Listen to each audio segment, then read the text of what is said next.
Somebody else other than me with theme music. You are correct. David Blaustein, ABC Entertainment Editor. David, how the heck are you? I'm good. How are you? I'm doing great, and I'm excited because last week when we talked, I didn't know anything about any of the movies you were talking about. Right.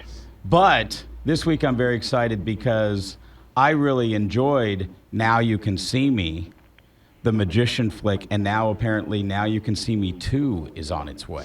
Yeah, we differ in that because I did not enjoy that first movie. Oh, you obviously have no taste. No, I'm kidding. You're I'm right. kidding. No, you're right. I have no taste. I'm kidding. Tell us what's going on with Now You Can See Me 2. Well, it's the first. Considering the first movie didn't really make a whole lot of sense, I wasn't 100% sure what was going on with this first movie. It takes place a year later, and uncharacteristically, Jesse Eisenberg's character is talking to the eye in what I think is a really sort of irresponsible way that seemed incredibly inconsistent with his character, but that's not surprising because there were a lot of inconsistencies in the first movie, and so at least they were consistent in their inconsistencies. Now, sure enough, the movie opens up with a Morgan Freeman voiceover, because if you're going to have Morgan Freeman, you might as well find a way to get him to do a voiceover. The greatest voiceover of all time. Yeah, so that's good, I guess, but it's just a whole lot of nonsense. It's too many characters. It's trying to fit a square peg into a round hole, trying to come up with stories and set up so they could do fancy set pieces and magic tricks that aren't really on screen that impressive. And, I'll tell you why. It's, you have these, you go on Vine or any one of these various social media services, on Instagram, even on YouTube, there are people who are pulling off unbelievable visual effects. And so when I see them in a movie now, unless it's part of a really compelling story and a great narrative, it doesn't really do much for me.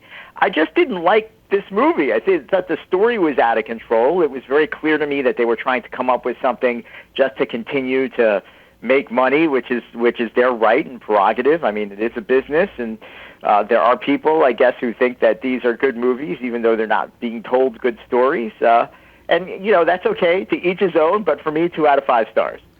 2 out of 5 stars. Now, see, sequels. That's the other thing. Sequels are almost always lesser than the original. There's another sequel coming out apparently as well, The Conjuring 2.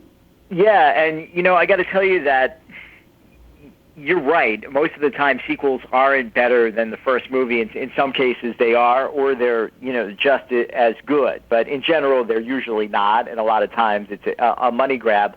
The thing with the Conjuring 2, Conjuring was actually a really good horror movie, and that's because at the helm you have James Wan, who is the guy who gave us Saw, gave us both Insidious movies, which were both very creepy and done well.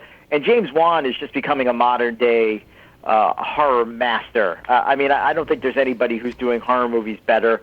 I'm not a huge horror movie fan anymore. I used to be. Back in the day, I think there were a lot of very original, scary, creepy horror movies. But generally, when I go to see a horror movie now, I leave with a headache from rolling my eyes so much because they're so incredibly predictable. When things get silent, something's going to jump out. A lot of these directors are not that great at I guess, really ratcheting up the tension and giving you something that's unpredictable, where James Wan is consistently great at that. There's a humanity to his horror films which help. And the other thing that helps with a movie like this, The Conjuring, it's based on a real-life couple. One of them has passed away since, but they were paranormal investigators hired by the Catholic Church. And so whenever you see the words at the beginning of a movie based on a true story, that always, of course, makes it creepier, because then you think, oh, this really happened, when not necessarily happened. It was somebody's perception of what happened.